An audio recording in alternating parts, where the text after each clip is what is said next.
podcast with the accuracy and consistency of a fashion brand watch. Joining me today is Thailand. Thailand, how are we doing today? Good, great. I'm doing great. How are you, Jonathan? Doing good. I'm really excited about this episode, and it's taken us a while to get back into it. But today we're talking about a watch and a brand that I'm really excited about. We're going to talk about the Ulysse Nardin Freak X.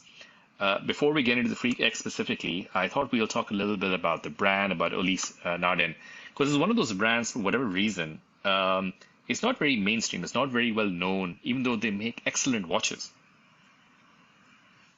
Yes, and they're very old brand, right? They're 180 years old. They're just about thereabouts, 179, 180 years old. So they have a history that can match with any of the top brands, the Pateks, the Audemars Piguet, the Vacheron Constantin, at least in terms of how long they've been around and sort of the history they have behind it. Indeed. So, but they've changed hands. This is correct, right? Correct. Just like any, I guess, most of the luxury watch brands, they've gone through multiple different ownerships and there've been different private equities involved. I think until a few years ago, they were owned, if I'm not mistaken, by the same group that owns LVMH. However, they're currently owned by the same group that owns Girard-Perregaux, which is another brand that I'm a huge fan of. And I didn't realize that they shared an owner until I was doing research for this episode. And so that I don't get their name wrong, it's the Sowind Group. It's an independent parent company that owns both Girard-Perregaux and Ulysse Nardin. Relatively recently, I'm not sure how many years ago, but I think within the last 5-7 years that the ownership changed, and now they're under the Sowind Group. Okay, interesting. Yeah. So for Ulysse Nardin, it's their watches typically have a very nautical theme to it, and there's good reason for that because they have a very strong history and background that is linked to the marine, basically marine sector. They were historically known to make accurate marine chronometers and other nautical related equipment. At a certain point in time, they were supplying various equipment to the naval forces of 50 different nations, including Great Britain, Russia, Japan. So they're providing marine chronometers, chronometer pocket watches. So they have a very rich history when it comes to nautical equipment, which reflects in their watches. So if you look at a lot of their watches, they're either they will have features that resemble certain sort of elements that you might find on old Navy vessels, like portholes. Their dual time watch is one of the first watches that I really liked of theirs.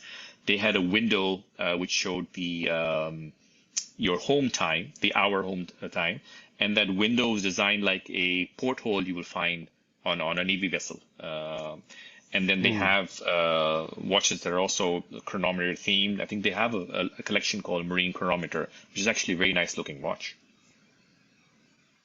Yes, indeed. But today we are gonna delve into the Freak collection, right? Correct. As in, before we go into the freaks, when I was doing a little research on this, and I knew some of this already, but I wanted to confirm it in preparation for this episode, is some of the innovations they have brought into the watch world. So through the Freak watch, coincidentally enough, they were the first brand or movement maker that introduced silicone parts into movements, which are now today considered, any luxury watch, high-end watch. Silicon parts are now considered standard, but they are the ones who first introduced in 2001. That's quite interesting because silicon is a very interesting material. Actually, it doesn't alter the mechanical aspect of the watch because all the parts obviously are mechanical, but still some purists are against the use of silicon, albeit the fact that actually it brings lots of advantages. Yeah, so advantages include it basically helps the wear and tear of watches, and in theory, it means that the movements need to be serviced less often, and it extends the life of movements. But curious, why are purists would be against it? Yes, because somehow they associate the silicon with the electronic devices, right? So somehow it takes away from the pure mechanical aspect of the watches. But I mean, the watch itself, it's still made of wheels and all of the mechanical parts, and non-electronic interference is there. Yes. And it also helps with the giving it a higher electromagnetism resistance. True. Traditional watches, mechanical watches, if they are exposed to a stronger magnet, it can impact their accuracy. But the modern watches, because they use more silicon parts rather than traditional, let's say, purely metal parts, it helps significantly with the electromagnetic resistance. Yes, to a resistance level that you cannot reach with any type of alloy, actually. It beats easily the alloys, the metallic alloys. And also with the silicon, you can reach thinner movements. That's another advantage. Well, we're going to talk about something when we talk about the latest variant of the Freak X. That's where the thinner movement is going to come in. But before we go into Freak, another thing. This is something I came across a perpetual calendar watch of Ulysse Nardin a few years ago, and I was reading up a little bit about it back then. And what I found fascinating is that traditional perpetual calendar watches used to be extremely complicated, extremely sensitive. And back in 1996, Ulysse Nardin launched a perpetual Ludwig, a watch they called perpetual Ludwig, which is named after a watch designer that they had brought on by the name of Ludwig. And it was one of the first watches, or actually was the first watch that took the traditional perpetual calendar, which is an extraordinarily complicated watch, and decreased its complexity significantly. Without losing any of the functionality. So the traditional perpetual calendar watches used to be incredibly fragile, contained tons of levers and springs and rockers. And then Ludwig, I'm going to butcher his name, but Ludwig Oschlin, he solved this, and he threw out all the complex levers entirely and made a system that was built using gear trains, essentially. And the gear trains were meant to mirror sort of planetary movements, because there was a series of watches under Ludwig that Ulysse Nardin released, I think, in the 90s, around planetary movements. They called it, one was Galileo, and then the other one. There were three very famous watches that they released back then. So he used the system to decrease the complexity significantly for perpetual calendar, making it more robust and making it. Now, perpetual calendars, albeit they're very expensive, they are fairly common, as in you find most brands have a perpetual calendar line, and they will have the same robustness as traditional mechanical watch. Yes, and now the architecture of the perpetual calendars are pretty much in the same line of this innovation which came from Ulysse Nardin, right? Yes, yeah. I think most perpetual calendar watches, even from the mainstream, or not mainstream, let's say even the more famous brands, it will be based on a series of gears rather than complicated levers. Yeah. Now moving to the Freak. So what was so interesting and exciting, and we'll put an image of the Freak up here for people to see, is that it was introduced in 2001. And like we already said, it was the first watch that used silicon parts. But that is not what gave it the name and what made this watch so interesting. It was a watch that didn't have the traditional elements that you'd expect from a watch. There was no dial per se. There's no crown. There's no bezel per se.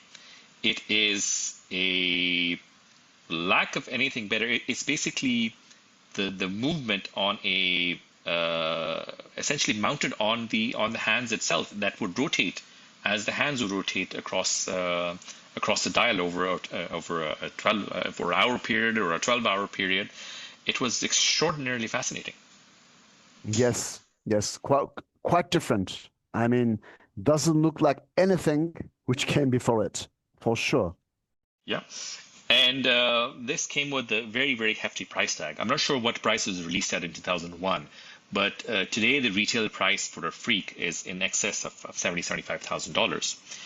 And then what Ulysse Nardin did in 2019 is came up with a more entry level, and I say entry level with the air quotes because even the entry level variant, the Freak X, has a price tag today of anywhere between 40 to 50,000 Singapore dollars, based on if you're going for the titanium variant or the carbonium, what they're calling carbonium variant. It's still a ridiculously expensive watch, but they simplified it a bit.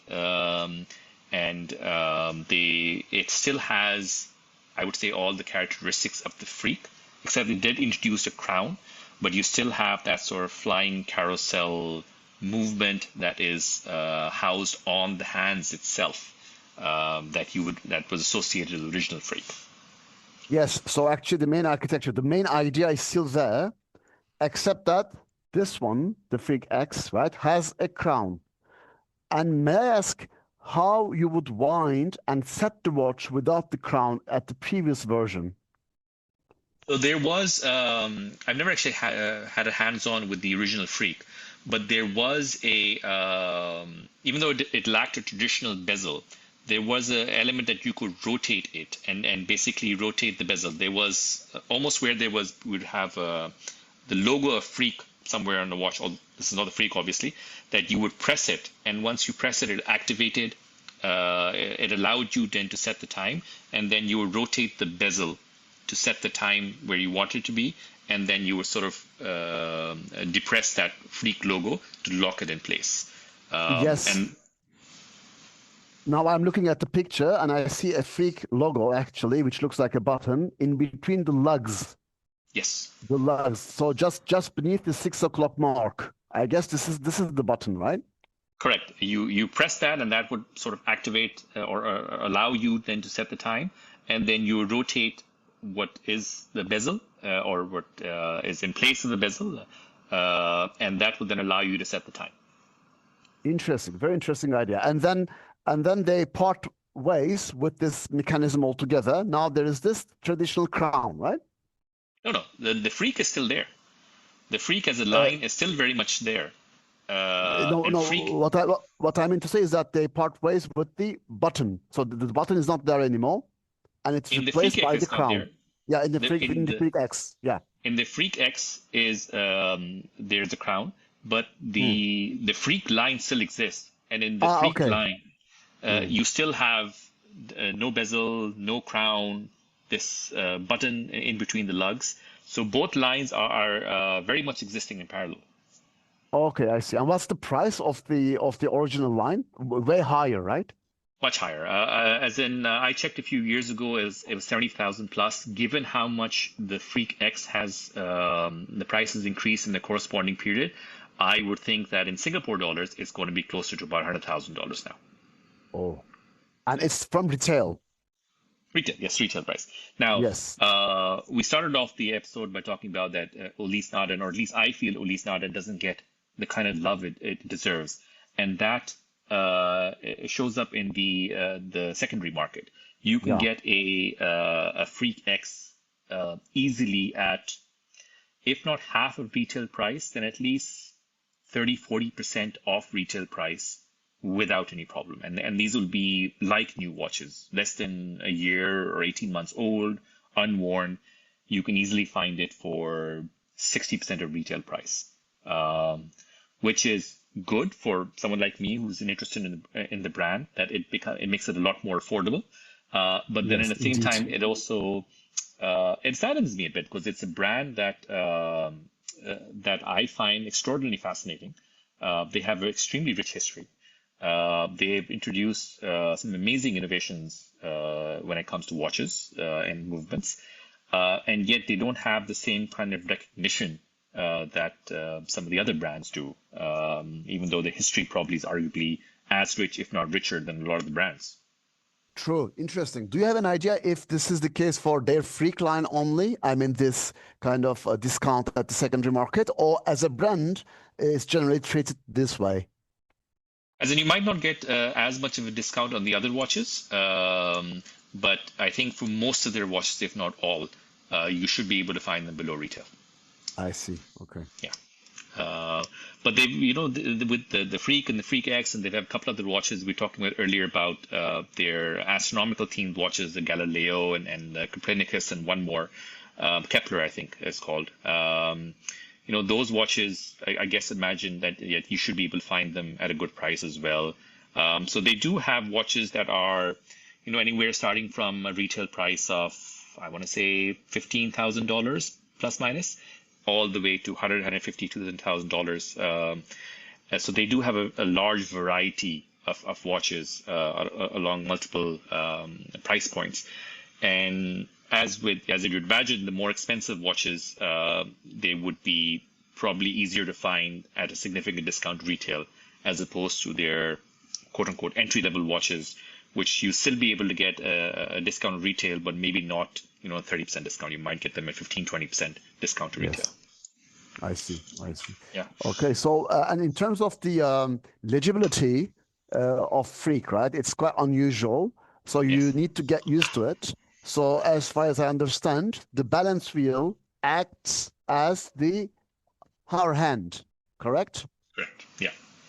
So it's by no means an easy to read watch, and I think like with most luxury watches, its primary purpose is probably not telling time. I would think that the Freak X, more so than other luxury watches, it probably does two things. You're wearing it, it signals probably two things. One is that you are really know about watches, and you're not wearing necessarily watch just to show off that you can afford a luxury watch. Because I guess if you buy an Ulysse Nardin, it's someone who knows a lot about watches and brands and appreciates the history behind it. Yes. But the Freak X, or the Freak for even for that matter specifically, it is a conversation starter. Imagine you're sitting with some people. Invariably, because it's such an unusual watch, someone is going to look at it and is going to ask you about it. So it is definitely a conversation starter. I guess the first question someone is going to ask you is, how do you even tell the time on this? To what you were saying, the legibility. It takes some getting used to. Yeah. Exactly. So this balance wheel acts as an hour hand, and then and then there's another hand for the minutes. Yes. Is that hand for the minutes a substantial part of the movement, or is just an added up kind of like conventional hand style? No, it's part of the movement, because the movement is what you see is you've got sort of two hands, one on top of each other. The one at the bottom is the hour hand, which is somehow the other linked to for the lack of a better term, the case. You can see it almost like moving along a gear that's etched inside the case. And the hand that's on top, it houses the movement, and you can see the movement, and that's what's kind of rotating. That's the minute hand. And where in a traditional watch, your movement is fixed within the case, and it drives the hand. In this case, the minute hand and the movement are integrated into one, and the movement is moving along the full sort of circumference of the inside of the case, along with the integrated into one. There's no hand movement; it's one. Yes, it's fascinating. It is. It's It's a a fascinating. brilliant idea, and no one else does this. I mean, no one else did it before, and no one else does this as of today. Yeah, and then I'm going to put up some pictures in this video that you're going to see of the watch. I've been stalking this watch for a long time, so a lot of the photos I'm going to put up that are going to be visible in this video are going to be this watch on my wrist, rather than images taken from Ulysse Nardin's website. Hopefully. Yes. What about the size? Do you have an idea about the size of the case and then the thickness?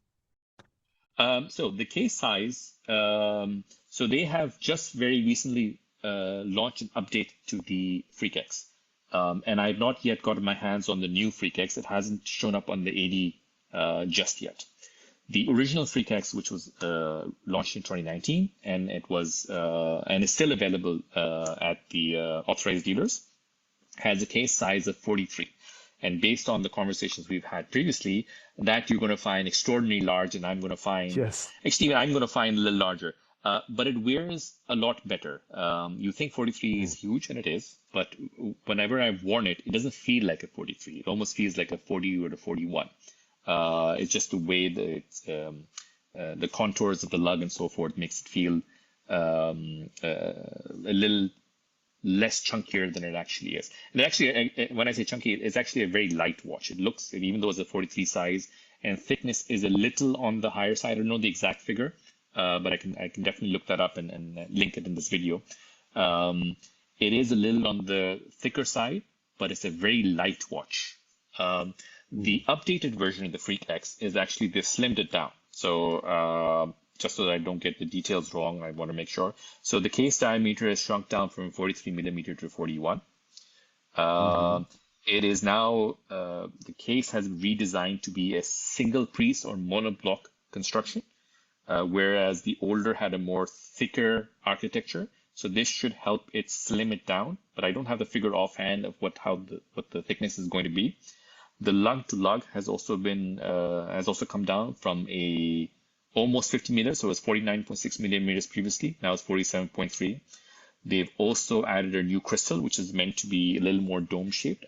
I felt the previous one was also had a nice dome shape to it, but they have modified it. So I'll be very interested to see when I get my hands on this. Yes. So I checked the thickness on the Freak X titanium blue. It says 13.38 millimeters, which is substantial, but not huge for a watch of this caliber.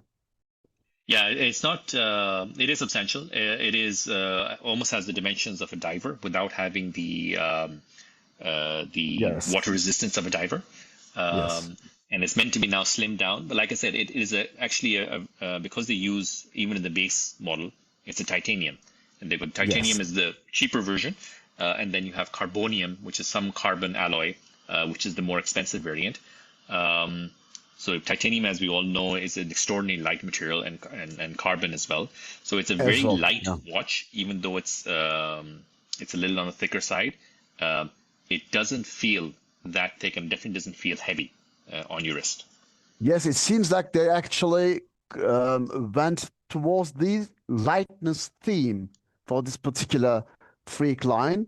Hence their selection of materials, titanium and carbon. Yeah.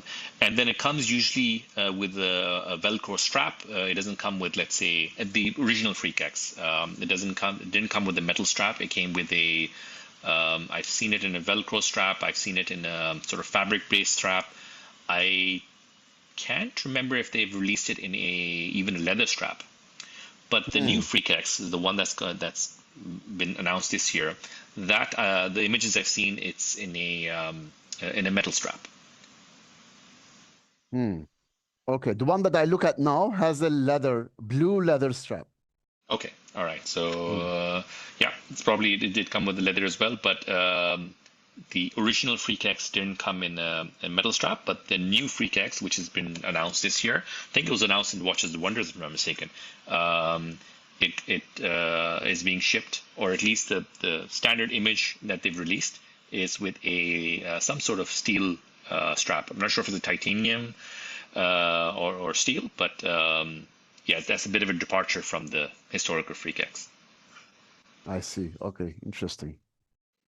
Yeah. So my last thoughts on this is because when I was thinking about this watch, and I was thinking, what other watches might be out there that are similarly unique in the sense that they're very unique looking, because there are not too many watches that are as unique as the Freak or the Freak X. And the brand that I could think of was the Urrek. I'm probably mispronouncing the name. Um, and funnily enough, a couple of years ago, Ulysse Nardin and Urrek released a collaboration watch under the Freak line.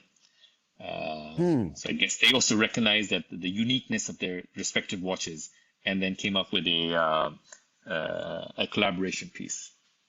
Yeah, interesting. And how does this look like? It looks as you would expect with the Freak X and the Urwerk. It is something that is extraordinarily unique. Um, it is not as so Urwerk watches I think are even a little more bold in terms of the design than even the Ulysse Nardin Freak. Yes, right. So Yeah. it still feels like a watch in the sense it's a circular case and so forth. But it is, in terms of legibility, extremely difficult to read, and a really unique watch. Interesting. I had not seen that one. Now I'm looking at it. Yeah, it's even more difficult to read than the Freak. But as Yeah. you say, here at this level, the idea is not the legibility, obviously. And yeah, it's quite a different watch. Perhaps we might do another episode like specifically for this one. Yeah. So I think that's a good point for us to Yes. end the To discussion on the conclude, freak. Yes, to conclude the discussion on the freak. And hopefully one of these days I can actually end up owning one of this because I've been a fan of the Ulysse Nardin brand for a long time, I and know. the Freak is definitely one of their most interesting watches. Freak I think is a little too much for That's me. for sure. And Freak X, as in beyond the price even, I think the Freak is a little too much for me. But the Freak X is something that I think it's a happy medium where it still feels like a watch, but it's still extraordinarily unique. true. So Freak X is your sweet spot. So you can imagine yourself wearing it. Oh, yes, absolutely. And we are all rooting for you to get that watch. Hopefully soon. Okay, all right. All right. Thailand, thank you so much for joining today, and for everyone who's dialed in. Thank you very much. Have a nice day. Thank you. Bye bye.